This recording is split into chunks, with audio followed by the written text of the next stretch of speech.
have control of it. It was very clear pretty early the Capitol Police did not have control of it, and it's not even clear why he believed they would have control of something in the first place if he was so surprised that this event took place. Again, everything he told me there just has been completely disproven.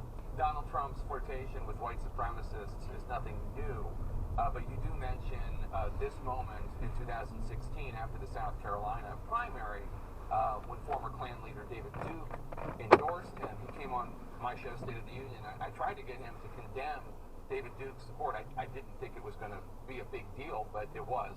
Let's take a look. Will you unequivocally condemn David Duke and say that you don't want his vote or that of other white supremacists in this election? Well, just so you understand, I don't know anything about David Duke, okay? I don't know anything about what you're even talking about with white supremacy or white supremacists. So I don't know. I mean, I don't know, did he endorse me or what's going on? Because, you know, I know nothing about David Duke. I know nothing about white supremacists. He obviously knew who David Duke was. You provided the answer to the question. After the interview, you wrote that Chris Christie called Trump and implored him to please distance himself from white supremacists, and, quote, Trump was heard telling Christie that he would get to it, but that it didn't have to happen too quickly. A lot of these people vote, Trump said, and ended the call. A lot of these people vote. So, despite what they were saying about his earpiece wasn't working, etc., he knew exactly what he was doing. And that's one of the things, Jake, that I tried to show in this book over this very long period of time, throughout his life.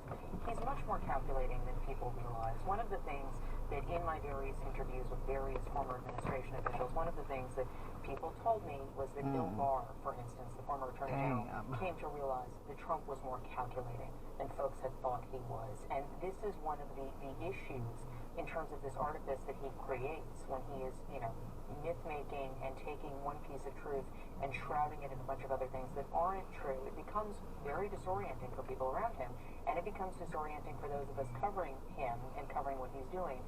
He is often much more calculating than people think. Maggie, stick around, because you wrote about a startling remark he made to then UK Prime Minister Theresa May about abortion and rape. I want to get to that comment next after this quick break.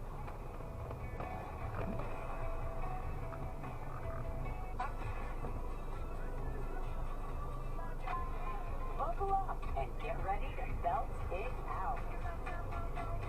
Turn your car into a full-blown karaoke party with the Poppin' Road Trip mixtape. All styles, all eras, all pop. Road Trip Radio's Poppin' Road Trip mixtape, exclusively